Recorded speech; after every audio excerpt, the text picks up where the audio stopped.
Voy a compartir la pantalla y pues vamos a hablar de un tema bastante, yo creo que interesante para pues nuestra audiencia porque yo creo que es la parte que quizás, eh, como bien decía la doctora Liliana, con mayor gravedad, ¿no?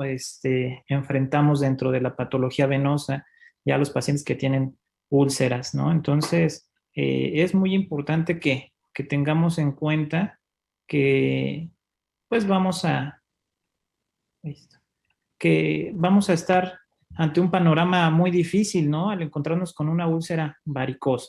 Entonces, vamos a concentrarnos rápidamente en ver el panorama que tenemos, ¿no? Porque ya un paciente con heridas, una persona que vemos con heridas, pues es una situación muy delicada, realmente limita el estilo de vida, limita el trabajo, limita la vida cotidiana, limita las reuniones sociales, limita el esparcimiento, ¿no? Un paciente con una herida no puede nadar, no puede hacer cosas que quizás en algunas otras serían parte del día a día.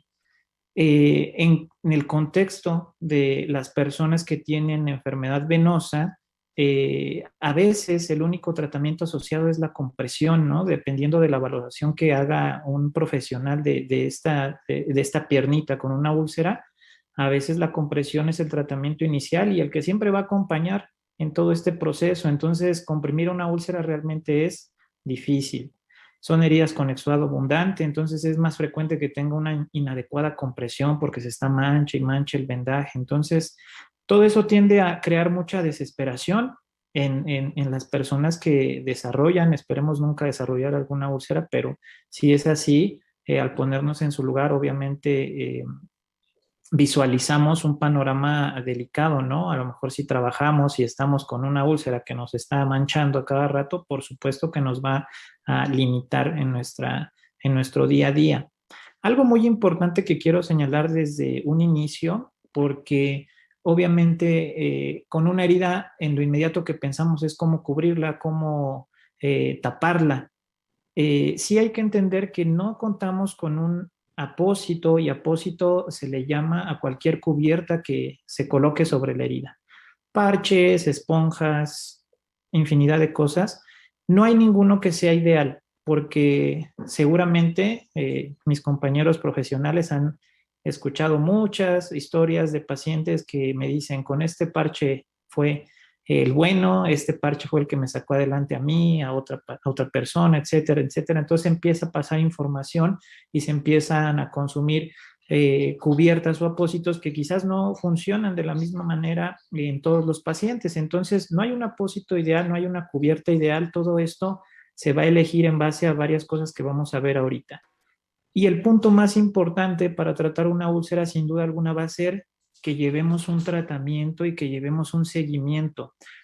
Una herida no va a cicatrizar en días, una herida probablemente tampoco en semanas, quizás sí en meses o hasta en años, con el riesgo de que siempre pueda volver a aparecer, dependiendo de las causas precisamente, ¿no? Hay causas que podemos erradicar por completo, como unas varices, pero hay otras como las trombosis, ¿no? Como los traumatismos que lesionan grandes cantidades de tejido y a lo mejor en esos casos tendremos que hacer una contención. Entonces, vamos a adelantar un poquito. Hasta el 2% de la población adulta mayores de 18 años vamos a presentar una úlcera venosa. Es alto el porcentaje si contamos los 120 y tantos millones de personas que somos aquí tan solo en México. En Estados Unidos hacen bien las cuentas, aquí no las hacemos tan bien. Más o menos se gastan $2,611 por persona por año en el tratamiento de una úlcera. Si esto lo traspolamos a cómo está el dólar, pues son cantidades bastante altas, ¿no? Que quizás en el grueso de las personas que vivimos aquí en el país, pues son poco costeables. Vean esta estadística que me gusta mucho señalar. Pacientes con enfermedad venosa 2, 3, que podríamos decir son las varices que se alcanzan a ver en las piernas, un poquito hinchazón, van a pasar la mitad de estos a tener una úlcera en los próximos 10 años. Entonces, vean qué tanto puede aumentar la cantidad de personas con problemas de este tipo. Los factores ya los comentaron bastante bien en los días previos y hoy también.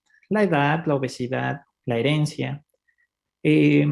También otro dato importante es que aún operando, y ahorita había una pregunta de los participantes en relación a las cirugías previas que se han realizado, las cirugías venosas contribuyen en la mejoría, pero no dejamos sin venas a los pacientes y esas pueden enfermarse. Las venas sanas que quedan pueden volver a pueden enfermar y un paciente que ya se operó, a lo mejor sin la vigilancia, sin los cuidados, sin el seguimiento, puede ulcerarse a largo plazo. Pasa muy seguido que los pacientes que ya fueron operados dejan de usar la compresión, dejan de hacer ejercicio, suben de peso, etcétera.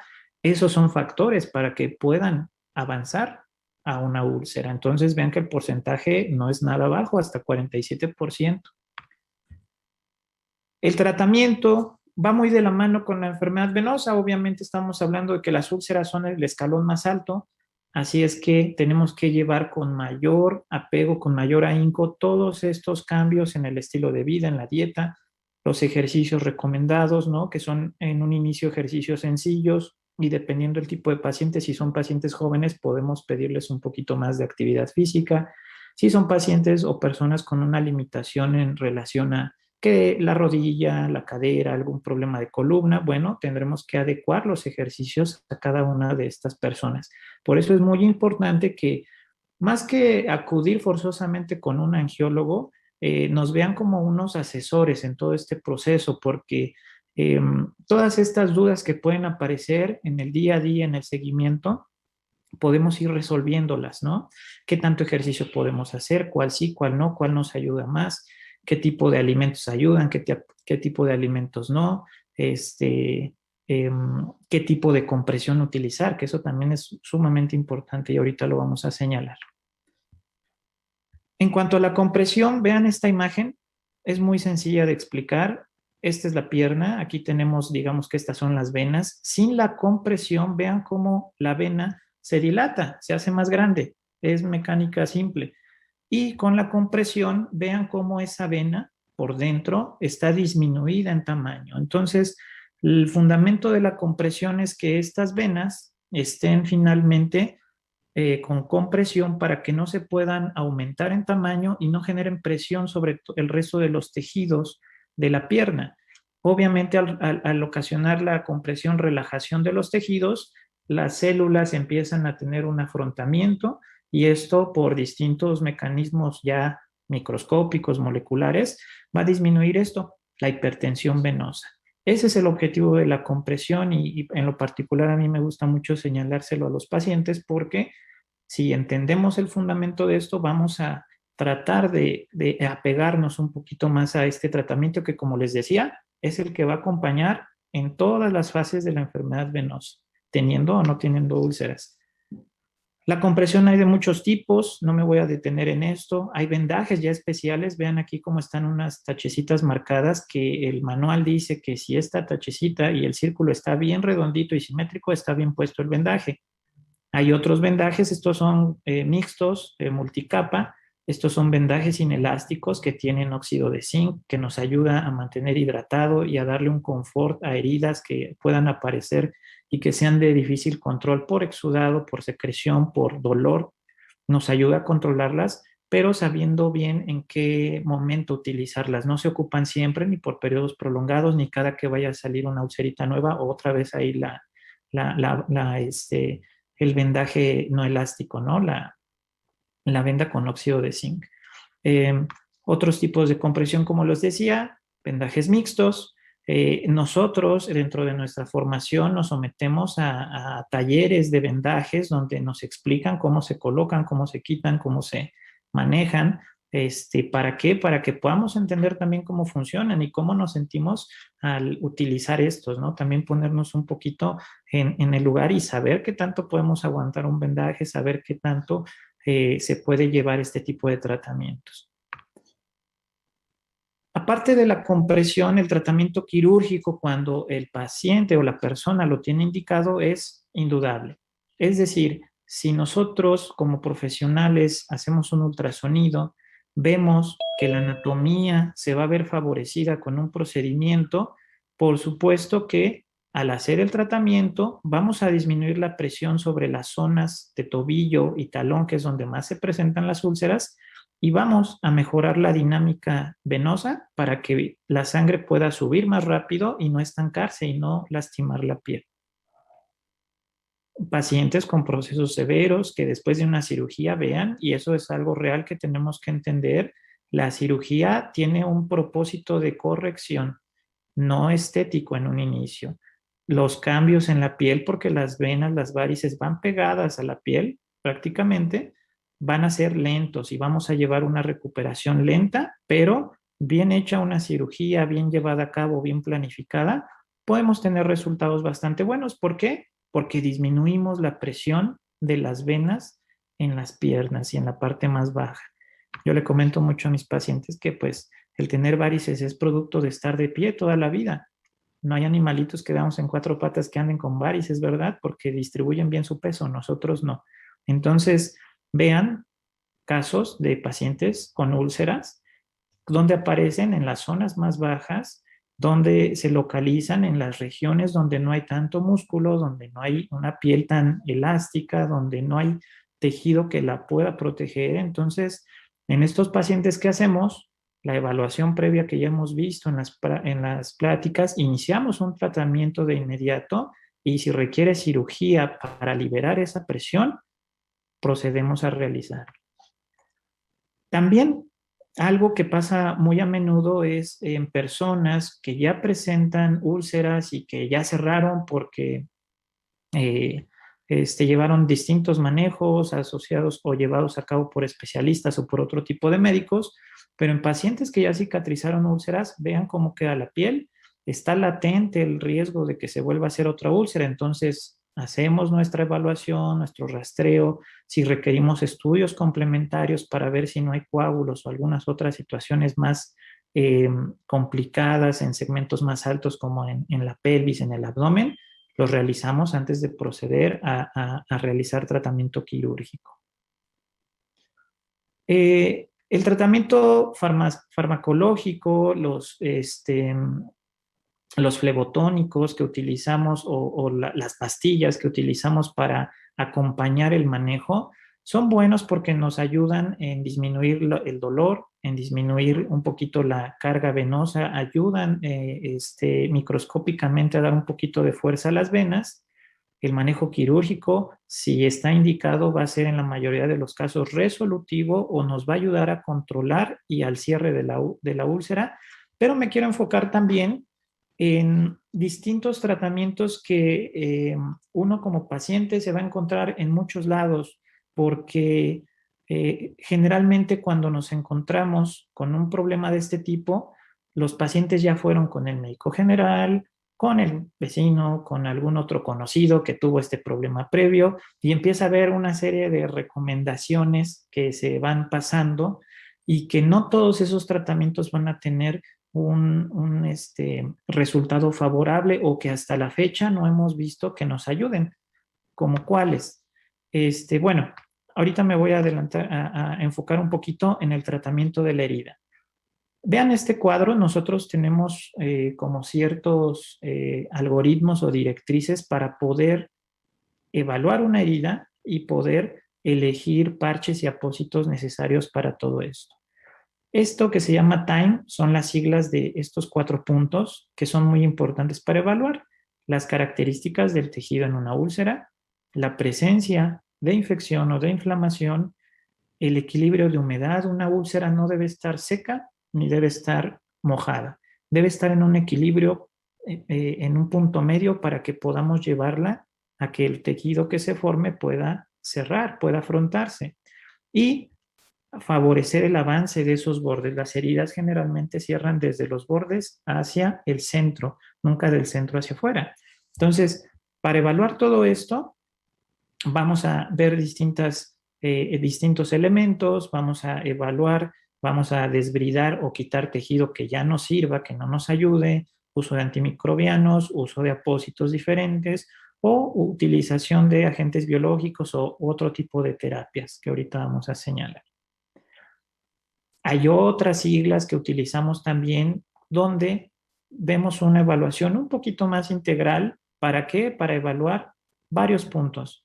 Quitar tejido malo, la descarga o quitarle la presión, en este caso a la úlcera varicosa, manejar la secreción, ¿de acuerdo? Manejar la infección, manejar la nutrición, porque hay que entender que todas las heridas consumen nutrientes, consumen proteínas, consumen carbohidratos, consumen minerales, etcétera, y tenemos que reponerlos para que podamos llevar a cabo una cicatrización adecuada.